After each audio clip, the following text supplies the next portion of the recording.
물론 여긴 국민 라디오.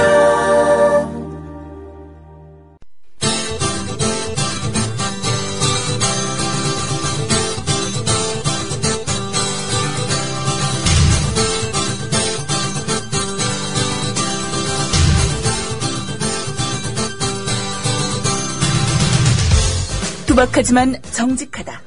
비평을 비평하는 남자 서영석. 그가 바라본 세상. 사설과 칼럼을 통해 오늘을 짚어본다. 서영석의 라디오 비평. 안녕하십니까, 서영석입니다. 정치인 유시민이 아니라 작가 유시민 씨가 책을 또 냈습니다. 그래서 어디 인터뷰를 했는데요. 거기에 아주 흥미있는 대목을 발견하고 청취자 여러분들에게 소개해드릴까 합니다. 유시민 작가가 남북관계를 얘기하면서 북한은 거짓혁명, 그리고 남한은 거짓공포, 이 두 가지가 적대적 공존을 하고 있다 라고 썼다고 합니다. 북한이 왜 거짓혁명이냐? 유시민 작가의 이야기는 북한은 혁명을 한 적이 없다. 조선시대에 고종황제가 통치하다가 일본 왕이 총독을 보내고 하다가 그 다음에 소련군이 들어왔다가 소련군 아래에서 김일성이라는 사람이 와서 또 왕이 됐다. 3대째 왕조가 이어지고 있는, 그냥 교과서에서만 혁명이 있었던 거고 진짜 혁명은 안 일어난 나라다 해서 북한을 거짓 혁명의 나라라고 묘사를 했다고 합니다. 남한은 왜 거짓 공포냐? 북한하고 우리하고 지금 경제력 격차가 GNP로 1인당 GDP로 보면은 30배 이상 벌어져 있습니다. 남한 1인당 GDP가 북한보다도 무려 30배 이상, 그리고 국방비도 30배 이상 쓰고 있습니다. 그리고 우리는 미국이라는 아주 세계 최강의 동맹이 있는 나라다. 그런데 북한에 대해서는 왜 공포감을 가져야 하느냐? 그러니까 북한을 제거해야만 하는 위험으로 보는 이런 시각에서 벗어나서 관리해야 될 위험으로 보는 쪽으로 성숙을 해야 되는데, 혹시라도 북한변을 조금이라도 든다는 오해를 받게 되면 사는데 너무 큰 지장이 생긴다. 이 공포감이 사실상 60년 동안 우리 국민들을 지배해왔다. 유시민 작가는 그렇게 보고 이 공포감을 가짜 공포, 거짓 공포라고 묘사를 하고 있습니다. 맞는 얘기 같습니다. 북한에 대한 가짜 공포를 불러일으킴으로써 남북 분단체제를 고착화하고 그런 분단체제 속에서 자기 이익을 누릴 수 있는 이런 인간들이 우리 사회의 주류를 이루고 있는 한 북한을 그야말로 우리보다도 30배 이상 못 사는 나라, 그런 나라를 두려워하는 그런 일들 이어질 것 같습니다. 근데 더 웃기는 거는요, 국방비를 30배나 쓰고 있는 대한민국의 국군들, 북한은 정말 헐벗은 군대입니다. 그래서 담력훈련이라는 걸 해요. 담력훈련이 뭐냐면은 전방 철책을 넘어가가지고 남쪽으로 와가지고 귀순벨이라는 게 있습니다. 북한에서 혹시라도 군인이 남한으로 오면은 철책 넘어올 때 귀순벨을 누르면은 우리 군인들이 가서 데려오는 겁니다. 그래서 귀순벨이라고 그러는데요. 그 귀순벨을 누르고 그리고 거기에 있는 여러 가지 장치들을 전부 빼가지고 도망을 갔다고 그럽니다. 그러니까 국방비 30배 쓰면 뭐 하느냐고요. 어찌 보면은 거짓 공포가 아니라 그야말로 당나라 군대의 진짜 공포가 아니냐는 그런 생각마저 들긴 합니다만은 유시민 작가의 이런 지적들은 거시적으로는 맞는 것 같습니다. 더불어서 유 작가는 인터뷰에서 박근혜 대통령의 후반부 지금처럼 쭉 갈 것 같다. 불행하게도 옛날 왕으로 치면 폭군, 무자비한 폭군이 아니라 혼군, 그야말로 사리에 어둡고 어리석은 임금, 홍군에 해당하는 사람이 바로 박근혜다. 그 홍군에서 벗어나려면 다른 사람의 지혜를 빌려야 하는데 안 할 것 같다. 그래서 앞으로 이 어리석은 박근혜 임금의 치세가 계속될 것 같다라고 전망을 했습니다. 해서 다음에는 어지간하면 정권 교체가 되지 않겠느냐, 그런 쪽으로 민심이 자꾸 커지지 않겠느냐, 이렇게 전망을 했습니다. 아마 청취자 여러분들도 비슷한 전망을 하지 않을까 생각이 됩니다. 라디오 비평 시작하겠습니다. 함께하고 계신 방송은 정치평론가 서영석 미디어협동조합 이사장이 진행하는 라디오 비평입니다. 지상철 조합원 신청 광고입니다. 강화대교 앞에서 개념 부부가 만드는 개념 곰탕 연지연 곰탕. 연지연이란 가마솥의 장작불로 온종일 고아내는 곰탕을 서로 나누어 이어지는 인연이란 뜻입니다. 연지연 곰탕이 민주주의를 열망하는 조합원 여러분과 국민의 건강을 책임지겠습니다. 곰탕 포장 판매는 한 팩 800g에 7,000원이며 7팩 이상은 무료 배송으로 드립니다. 연지연 곰탕은 강화대교 입구에 위치해 있습니다. 단체 주문 예약 및 포장 주문 전화번호는 010-7252-1114, 010-7252-1114, 031-989-9968. 조합원 단체 예약은 10% 할인해드립니다.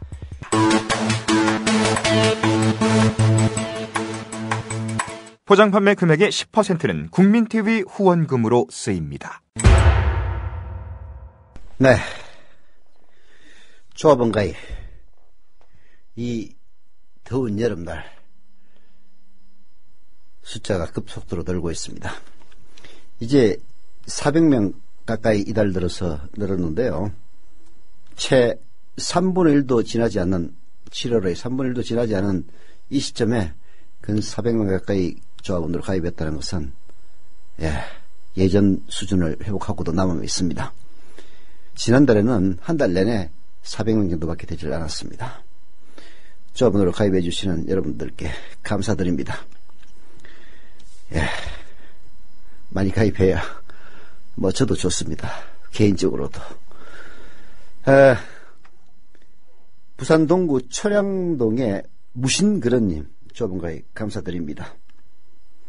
그리고 전남 목포시 원산동의 장인철님 조합원 가입 감사드립니다. 그리고 불당님 조합원 가입 감사드립니다. 왜 개인적으로 좋으냐? 제가 지금 조합원들에게 보내는 편지 지금 초안을 만들고 있는 중인데요.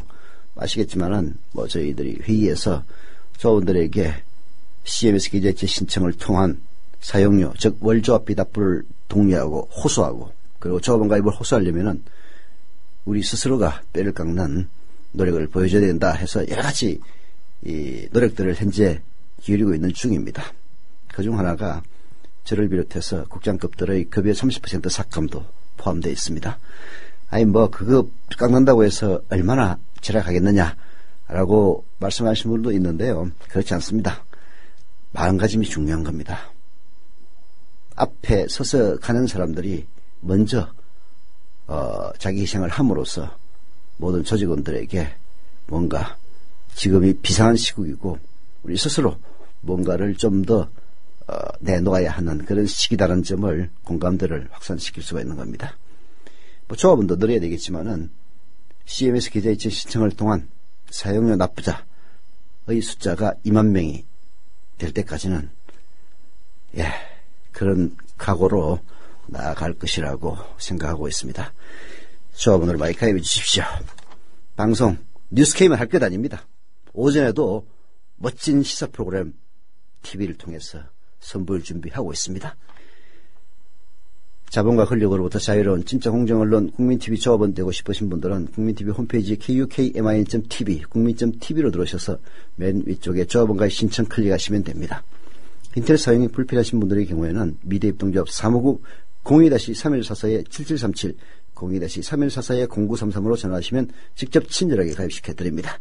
조합원들은 kukmin.tv 접속하셔서 마이 페이지로 들어가면은 사용료, 월조합비 똑같은 말입니다.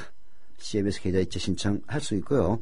이게 공인인증서를 요구하고 해서 귀찮다 하시는 분들은 역시 전화 주시면 처리해 드립니다. 지금 청문회가 되고 있죠. 국정원 어제 직원이 기자를 사칭해서 야당 의원들을 도찰을 하다가 적발이 됐습니다. 이병기 예. 매수하기 위해서 돈을 전달한 것은 잘못됐지만은 선거를 앞두고 후보 단위라도 하는 판에 주저앉히는 게 무슨 문제냐, 이따위 이야기를 했습니다. 물론 정치인들이 이합집산하고 합정연연하는 거 전혀 죄가 아닙니다. 그러나 국가정보원의 차장이 그따위 짓을 하면 안 되는 겁니다. 그리고 국가정보원장이 되겠다는 사람이 그따위 사고방식을 가지고 그따위 얘기를 한다면 그건 정말 자격이 없는 사람입니다. 아까 유시민 작가 박근혜 대통령을 과거 임금에 비교하면서 혼군, 어리석은 임금이다 라고 표현을 했는데요. 딱 맞는 것 같습니다. 어떻게 하면은 장관이나 국정원장이나 청와대 수석이나 진짜로 저 사람만은 뽑아서는 안 된다라는 인간들만 뽑아가지고 후보자라고 내놓는지 그 어리석음 치가 떨립니다. IMPT가 오늘 국정원 직원이 발각되자 이병기에 건네진 메시지는 이런 제목을 통해서 이병기 문제점을 파헤쳤습니다. 7월 7일 오전 국회에서 열린 이병기 국정원장 후보자 인사청문회에서 국정원 직원이 일시 취재라는 명찰을 달고 회의장에 있다가 야당 의원에게 발견돼 한때 인사청문회가 중단되기도 했습니다. 새누리당은 국정원이 정식 공문을 보내 협조를 요청했고 국회가 허락했으니 별로 중요한 사안은 아니라고 주장했습니다. 야당 의원들은 출입기자 등록 내규는 기자에 관한 것이고 정보기관이 이것을 근거로 이 자리에 와 있는 걸 인정할 수 없다며 반발했습니다. 새누리당의 이야기가 말이 안 되는 거죠. 공문을 보내 협조를 요청하고 국회가 허락했으니 별로 중요한 사안이 아니다라는 게 말이 됩니까? 그러면은 국정원 명찰을 들고 들어와야지. 일시 취재가 뭡니까? 일시 취재는 기자들이 하는 겁니다. 국정원 직원들이 왜 기자를 사칭해서 야당 의원들이 자료를 도찰했습니까? 국정원 직원이 발각된 후에 이병기 후보자에게 수첩으로 건네진 메시지에는 기록으로 남기기 위해서라는 문구가 있었습니다.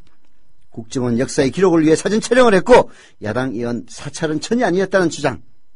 그런 이야기입니다. 말 되는 이야기입니까? 기록을 남기기 위해서 일시 취재라는 기자를 사칭해서 들어옵니까? 국정원 직원이라고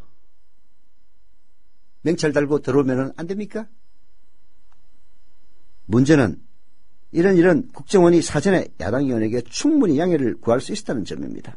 또한 발각된 국정원 직원 또한 새정치민주연합의 박지원 의원이 출입증 보자고 하는데도 출입증을 빼앗길 수 없다는 식으로 두 손을 꽉 붙들고 저렇게 완강하게 버틸 필요가 없었다는 겁니다. 그거 다 TV 나왔어요.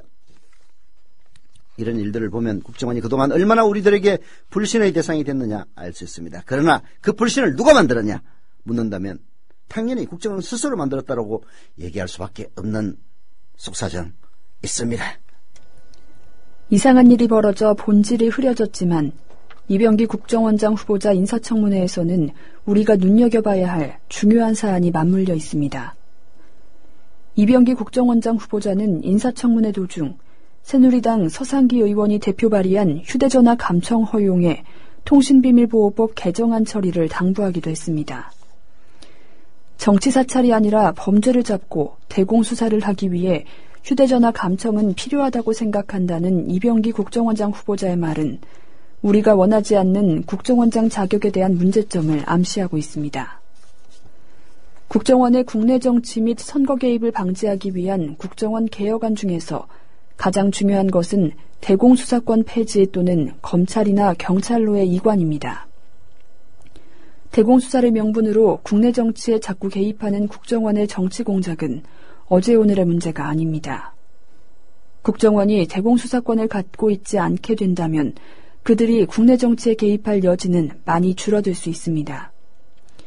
국정원의 대공수사권을 폐지해야 하는 국정원 개혁안이 필요한 시기에 국정원장 후보자가 오히려 대공수사를 이유로 휴대전화 감청을 허용하는 법안을 통과시켜달라 하는 주장은 여전히 국정원이 개혁될 가망성이 적다는 사실을 보여주고 있습니다. 그야말로 후한무치 적반하장이 이 정권 그리고 이 정권이 임명하는 후보자들의 공통적인 점이 아닌가 하는 그런 생각마저 들 정도입니다. 국정원이 대공수사를 명분으로 얼마나 많이 정치 개입을 했습니까? 공산주의를 때려잡다, 빨갱이를 때려잡는다, 종북, 좌빨 이런 얘기만 붙이면은 군 사이버 사령부가 정치에 개입해도 아무런 문제가 없고 국정원도 종북 좌파를 때려잡는다는 이유로 문재인을 공격하고 박근혜를 당선시키기 위해서 동분서주했던 것 아닙니까? 대공수사권 왜 국정원이 갖고 있어야 됩니까? 검찰이 갖고 있고 경찰이 갖고 있으면 안 됩니까? 어느 세상에 정보기관이 수사권을 갖고 있는 정보기관이 어디 있습니까? 이병기 국정원장 후보자는 1997년 15대 대선에서 북풍사건에 연루된 의혹을 받고 있습니다. 북풍사건이 뭐냐? 김대중 후보에게 북한이 자금을 제공했다는 재미사업가 윤홍준 씨의 폭로 기자회견, 그 기자회견을 하도록 공작을 안기부가 벌입니다. 김대중 후보를 빨갱이로 몰아서 대선에 패배하게 하려는 전형적인 선거 개입이었습니다. 안기부가 벌인 대선 개입 북풍 공작에 대해 이병기 국정원장 후보자는 자신은 북풍 사건에 전혀 관여하지 않았다라고 주장합니다. 이병기 후보는 북풍과 관련해서는 당시 1년간 출국 금지를 당해 조사를 받았지만 기소를 당하지도 않았고 재판을 받지도 않았다라고 주장합니다. 그의 말 그대로일까요? 당시 수사기록 살펴봅니다. 1998년 5월 서울지검 공안 일부가 북풍사건 수사 결과를 발표하며 첨부했던 북풍공작 관련 안기부 조직도를 보면 북풍공작 기자회견에 관여했던 인물 대부분이 203실 요원들입니다. 안기부 203실이라 불리는 해외조사실은 안기부 2차장 휘하에 있는 조직이며 당시 안기부 2차장이 바로 이병기 국정원장 후보자입니다. 이병기 후보자의 말처럼 그는 사법 처리를 받지 않았습니다. 이유는 이대성 203 실장으로 윤홍준 기자회견이 단독으로 벌인 일이라는 보고만 받았다는 주장을 사법부가 믿었기 때문입니다. 네, 203, 203이라고 불리죠. 203실. 여기서 북풍공작했습니다. 이 203실을 관리하는 사람이 바로 안기부 2차장 이병기였습니다. 그런데 자기는 보고만 받았고 실제로 몰랐다라고 한다면은 이병기는 자기 부하가 정치 공작을 벌여도 몰랐을 정도로 무능한 안기부 2차장이었던 겁니다. 이병기가 나중에 국정원 직원이 정치 공작을 벌려도 나는 국정원장인데 보고만 받았고 나는 몰랐다라고 말하고도 남을 인간입니다. 대선에 개입한 국정원 직원들의 정치 공작이 개인적 일탈로 만들어져 국정원 개혁을 외치는 시기에 이병기 국정원장 후보자의 나는 몰랐다는 이런 모습은 우리가 바라는 국정원장 후보자의 모습이 결코 아닙니다. 국정원장에 제대로 된 사람이 와야 하는 가장 큰 이유가 바로 국정원이 국내 정치에 개입하지 않아야 하기 때문입니다. 그런데 이병기 국정원장 후보자는 처음부터 끝까지 정치 권력들과 삶을 같이 했던 그런 인물입니다. 이병기의 이력 어떤지 한번 보실까요? 이병기 후보자는 노태우의 최측근으로 3당 합당에 관여해 승승장구했습니다. 젊은 나이에 청와대 의전비서관으로 대통령 최측근이자 문고리 권력으로 살았습니다. 김현철 등 경복고 인맥으로 김영삼 정권에서 안기부 2차장으로 임명된 이병기는 북풍 공작을 벌여 김대중 후보를 막으려다 패배, 일본으로 도망치듯 떠납니다. 2002년 대선을 위해 이회창을 움직이자 다시 이회창 한나라당 총재특보 및 대통령 후보 특별 보좌역으로 차떼기와 정치자금을 통한 정치 협잡을 하다 걸려 1,000만 원의 벌금을 받기도 했습니다. 박근혜 대통령이 이병기를 국정원장에 임명한 가장 큰 이유가 그가 여의도 연구소 상임고문으로 그녀의 고문 그룹이었기 때문입니다. 이병기가 살아온 길은 언제나 자칭 보수들, 그 정치 권력자들과 함께 했습니다. 늘 정치 권력을 탄생시키는 일에 연루되어 있었습니다. 그것도 주로 범법 행위를 통해서 말입니다. 이병기 국정원장 후보자에 대한 인사청문회가 별다른 문제 없이 통과될 듯 보입니다. 불행하게도 과연 이병기가 제대로 국정원 계획을 이끌 인물이냐 하는 질문에 그의 과거를 보면, 그 이력을 보면 절대 아니다라고 얘기할 수밖에 없습니다. 국정원의 직원윤리 헌장을 보면 우리는 언제나 정의와 진리의 편에서 생각하고 행동한다 라고 되어 있습니다. 그러나 국정원은 한 번도 정의와 진리 그리고 국민의 편에서 일했던 적 없었던 것 같습니다. 국가 권력을 진 정치인의 편에서 생각하고 행동했던 그 국정원장, 그리고 자신의 기득권을 지키기 위해 국정원 내부 갈등이라도 바라봐야 조금은 속이 시원해질 듯 하다라고 아이어피터 얘기를 하고 있습니다. 오죽하면 이런 얘기를 하겠습니까? 진짜 국정원장 이병기를 임명하는 박근혜 대통령, 어리석은 임금, 혼군, 이런 비유가 정말 적절한 비유가 아닌가 하는 생각이 듭니다. 결국은 박근혜를 망치는 길로 갈 겁니다. 사람은 곧 하늘이다. 우리 사람은 모두 골고루 잘 살 천부적인 권리를 하늘로부터 받고 태어났다. 식약, 외세를 몰아내고 우리 한번 정말 좋은 세상 만들어보자. 우리나라가 일본 놈한테 합방당하고 소위 한일 늑약이 맺어져가지고 나중에 나라를 다 뺏겼어요. 동학 농민들을 다 때려 죽였기 때문에 녹두꽃이 떨어지며 청포장수 울고 간다.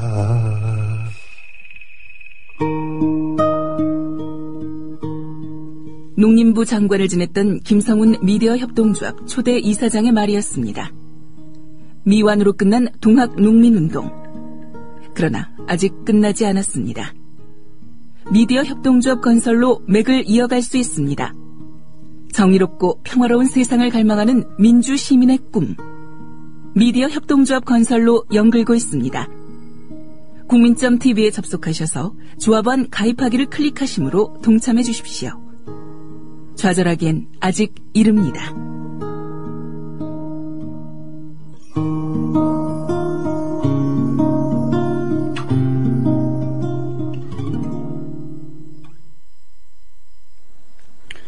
네. 부산체개발아님이 영의 조합원인 저희 아내 조합비를 제 이름으로 오늘 CMS 자동이체 변경 신청을 했다. 미흡 하나마 도움이 될 수 있게 이었으면 한다라고 써주셨습니다. 감사드립니다. JJ킴님은 사용료 정액하려고 전화드렸는데 시스템 오류인지 2달 전에 사용료 자동이체 했던 게 안 됐다. 그래서 처리를 했다고 합니다. 친절한 조상훈 사무국장님 처리에 감사드린다라고 써주셨네요. 네, 그런 경우가 많이 있습니다. CMS 계좌이체 신청은 참 불편한 제도이긴 합니다. 그래서 시스템 오류로 안 되는 경우도 있고, 그래서 늘상 저희들도 체크를 합니다만은 본인들도 체크를 해 주시는 게 좋습니다. 안동무사마님은 조합원과의 소통 문제도 고민하라. 인력이 없어 조합원 목소리를 확인할 여유가 없고 그러다 보니 조합원은 실망하고 또 어려워지고 이렇게 써주셨습니다. 국민TV 홈페이지 조합원의 목소리 저 언제나 듣고 있습니다. 제가 매일 확인하는 것이 바로 국민TV 홈페이지의 자유 게시판 혹은 조합원 게시판에 있는 목소리입니다. 예, 열심히 듣고 그리고 그 들은 목소리를 소화하기 위해서 노력을 하고 있습니다. 물론 미흡하죠. 왜 미흡하냐? 사무국 인력을 늘릴 수가 없기 때문입니다. 사무국 인력 늘리면 당장 일을 하든 안 하든 급여가 나가야 됩니다. 궁극적으로는 사무국 인력도 대폭 늘어야 됩니다. 하지만 지금은 뉴스 제작 쪽에 인력을 투입할 수밖에 없는 그런 환경입니다. 그래서 사무국장이나 기타 이른바 조직의 간부들, 이사장인 제가 열심히 보고 어떻게든 소화시키기 위해서 노력하고 있습니다. 그리고 조합원 중에서 선출된, 다들 조합원이 선출하긴 합니다만은 김정일 이사 그런 부분의 소통을 위해서 열심히 노력하고 있습니다. 미흡하더라도 잘 봐주시기를 부탁드립니다. 개인별 가상계좌 이것도 비용이 들고 시간이 걸려서 못하고 있는 중입니다. 될 겁니다. 예, 그런 노력들 다 하고 있고요. 그리고 하나씩 될 때마다 여러분들에게 제안하고 제시하고 발표하고 있습니다. 미흡하더라도 조합원 가입으로 그리고 CMS 계좌이체 신청으로 격려해 주시기를 부탁을 드리겠습니다. 아까 가입하신 불당님 또 사용료가 아니라 출자금까지 납부해 주셨네요. 감사드립니다. 그리고 경기 광주시 오포오버의 강영숙님 조합원 가입 감사드립니다. 자, 오래간만에 중앙일보 강민석 정치부 부장대우의 칼럼 하나 소개해드립니다. 강민석 기자 수석 기자 때부터 제가 봐봤던 후배인데요. 경향신문 기자였다가 아마 중앙일보로 갔을 겁니다. 중앙일보에서는 경향신문뿐만 아니라 국민일보 이런 말하자면은 좀 월급 많이 안 주는 신문들의 기자들도 유능한 기자들을 많이 스카웃하는 그런 언론사이기도 하죠. 늘 강민석 기자의 글들 유심히 봅니다만은 마음에 안 들어서 잘 소개를 안 해주는데 오늘 진보 꼴통 진보 기득권층 이것은 한 번쯤 청취자 여러분들에게 소개해 줄 만한 칼럼이라고 생각해서 오늘 특별 케이스로 소개해드립니다. 보수 꼴통, 수구 기득권층에만 있는 게 아니다. 새정치민주연합의 730 재보선 공천을 보면서 요즘 절감한다. 진보 꼴통과 진보 기득권층의 존재를 말이다. 2012년 대선 시절 이후 야권의 주요 슬로건은 사람이 먼저라는 것이다. 그런데 공천이 원래 시끄러운 것임을 인정하더라도 갈등 양상을 보면 이 말에 회의를 품을 수밖에 없다. 결국은 공천이 시끄러운 것은 현재 당권을 쥐고 있는 인간들이 제대로 못하고 있기 때문입니다. 사람이 먼저다라는 것은 문재인 의원의 대통령 후보 시절 구호였죠. 그러나 대선 패배의 책임을 지고 문재인 후보를 대통령으로 만들려고 했던 세력들은 전부 일선에서 물러났습니다. 그 틈을 타서 당헌 당규까지 바꿔가지고 시민들의 참여를 일체 배제한 채 오로지 당원들 투표만으로 김한길 체제가 출범했습니다. 그리고 일종의 합당 비슷한 절차를 통해서 새정치민주연합으로 변신하면서 김한길 안철수 체제가 등장을 했던 것이죠. 그래서 2012년 대선 시절 이후 야권의 주요 슬로건은 사람이 먼저다 라면서 지금 갈등 양상을 보면 이 말에 회의를 품을 수밖에 없다라고 하는 것은 말하자면은 선과 후의 주체가 다른 것을 교묘하게 연결시켜 놓는 보수 신문들의 전형적인 수법인데 강민석 부장도 이런 걸 보면은 아무리 정신 똑바른 기자도 보수 신문에 가면은 어쩔 수가 없다 하는 그런 생각은 듭니다. 여하튼 사람이 먼저다라는 말을 주창했던 사람들은 지금 새정치민주연합에서 마이너로 전락해 있습니다. 그들을 딛고 일어섰던 김한길, 안철수가 결국은 사람이 먼저가 아니라 자기의 이익이 먼저다를 구인하고 있기 때문에 이런 말썽들이 생기는 거죠. 사람이 먼저, 꼼수가 먼저라는 제목하에서 강민석 기자 이렇게 얘기를 합니다. 김한길 안철수 공동대표가 동작을해 기동민 전 서울시 부시장을 공천하면서 당이 뒤집어졌다. 당장 허동준 전 지역위원장이 피도 눈물도 없느냐고 절규했다. 기동민, 허동준 두 사람은 학생운동을 같이 한 20년 친구다. 성균관대 중앙대 총학생회장 출신의 김근태계로 활동해왔다. 지금 정도의 리더십으로 광주 광산을에 나가겠다는 사람을 굳이 픽업해와 절친의 지역에 내리꽂는 공천을 하면서 조용히 넘어가리라 생각했다면 어리석었다. 이번 사안에서 야당은 사람이 먼저가 아니라 꼼수가 먼저였다. 김한 대표에게 그런 아이디어를 주입한 사람이 누구였든 말이다. 피도 눈물도 없는 공천이란 말이 나오는 판에 우리 당은 사람이 먼저라고 얘기할 수 있겠는가? 얘기할 수 없죠.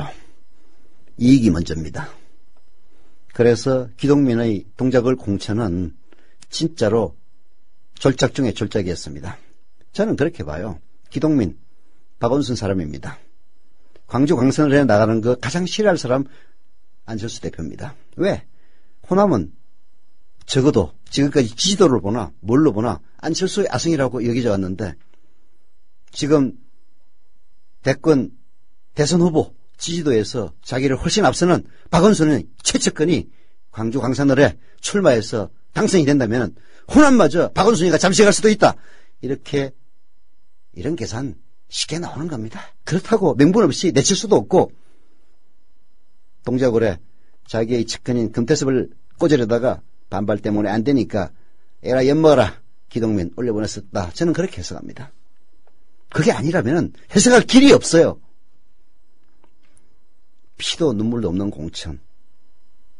사람이 먼저가 아니라 내 이익이 먼저다. 참 한심한 새정치민주연합입니다. 왜 이 국면에서도 이런 조사를 하면은 새누리당의 지지도가 40%가 나오고 그게 10%포인트 이상 뒤진 새정치민주연합의 지지도가 나오는지 안철수 김한길 공동대표는 가슴에 손을 얹고 반성해야 됩니다.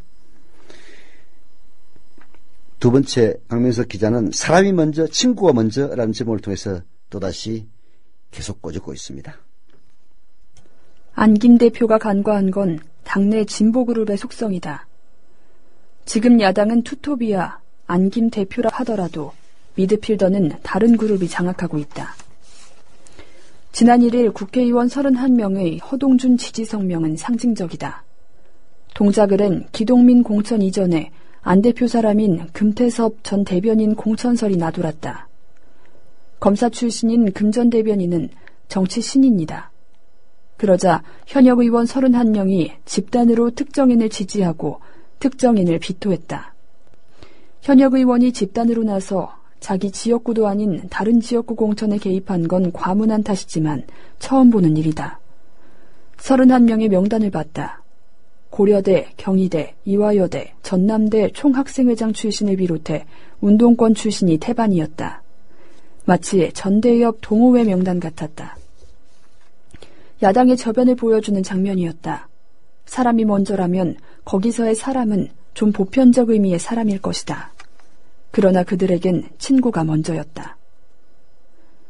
당의 뿌리가 약한 금 전 대변인은 기동민 카드에 튕겨져 나갔다기보단 이런 당내 진보 기득권층에 튕겨져 나갔다고 봐야 한다. 안김 대표는 이런 권력 지형을 무시하고 꼼수로 국면을 돌파하려다 이 난리를 만났다. 이런 해석이 일면 타당하면서도 일면 타당하지 않습니다. 야당에 학생운동권 출신들이 대거 포진한 것은 야당의 속성상 어쩔 수가 없는 겁니다. 학생운동을 했던 사람들이 만약에 기득권 정당인 새누리당을 선택한다면 그거야말로 기사거리가 되는 거죠. 야당을 많이 선택했습니다. 그렇게 세월이 지나다 보니까 그런 사람들이 국회의원도 많이 돼 있고 많이 있습니다. 강민석 기자는 그런 진보 기득권층에 의해서 안철수의 측근인 금태섭이 튕겨나갔다고 얘기를 하는데요. 그건 일면은 그런 측면이 있습니다만은 사실이 아니다라고 저는 봅니다. 왜?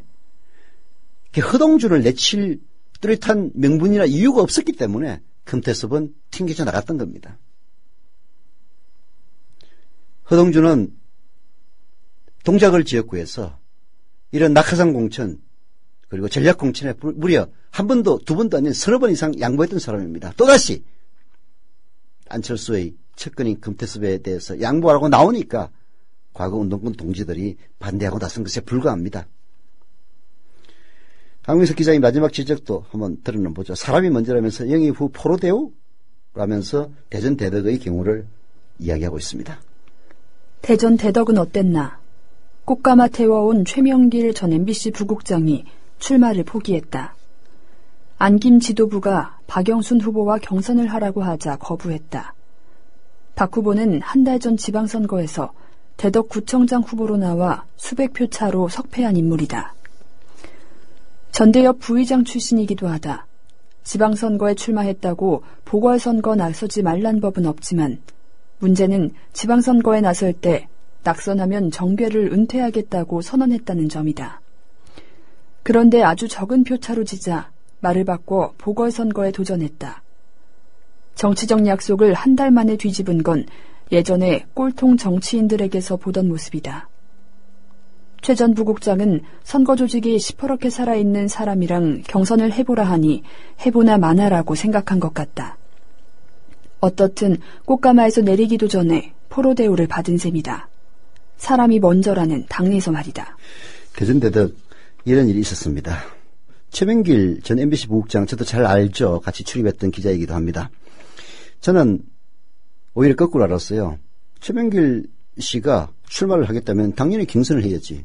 그러나 그 경선의 대상이 지방선거에 출마했다가 낙선하면 정계 은퇴하겠다고 선언했다는 그 사람이 결국은 찍자를 놓자 당에서 정리를 못하고 경선하라고 했다면 지도력 부족입니다.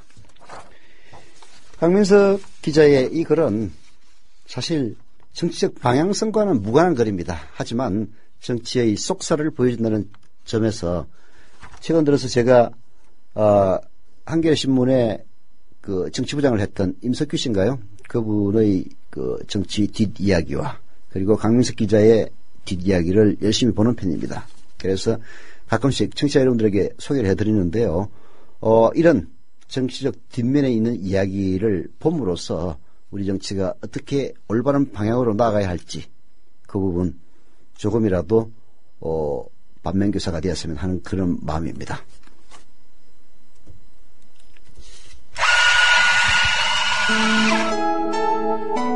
조합원을 위한 만남의 공간, 국민카페를 아시나요? 질 좋은 원두로 만든 커피, 그리고 다채로운 음료는 기본이고요. 각종 공개방송, 우리 사회의 건강한 지식인이 펼치는 따뜻한 특강이 펼쳐지고요. 저는 저 목사님이 신도들 많고 믿으십시오 할 때라든가 정부의 논법은 믿음의 문제가 아니고 특히 이 안보는 하나의 수리자 학이다. 즉 과학이라고 얘기를 했습니다. 특히 차재민, 김민기의 DD쇼가 열리고요. 지금은 굉장히 자유인 같은, 자유롭고 내가 한 시민으로서 내가 어떤 말이든 할 수 있는 사회가 됐으면 좋겠고. 서울 마포구 월드컵로 37 미디어 협동조합이 세운 카페 국민카페로 여러분을 모십니다. 네, 동작을에 대해서 조금 더 해설을 하자면요. 기동민 씨가 결국은 허동준을 딛고 출마하기로 결정했다는 그런 뉴스들이 들리고 있습니다. 지금 오히려 헤매고 있는 쪽은 여당입니다. 김문수를 꼽겠다고 했다가 김문수가 결국 끝까지 고사하자 나경원을 다시 공천하겠다 했다가 나경원도 안 된다. 지금 새누리당에서는요.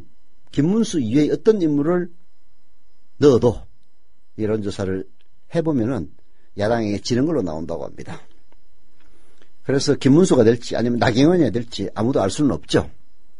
여당 후보 누군가 나온다 치더라도 기동민 새정치민주연합의 후보로 나오고 그 다음에 정의당의 노회찬 후보가 나온다면 3파전에서 결국은 후보 단일화로 갈 공산도 있다는 점, 그래서 끝까지 알 수 없다는 점, 이 점을 지적하고 오늘 라디오 비평 마치겠습니다.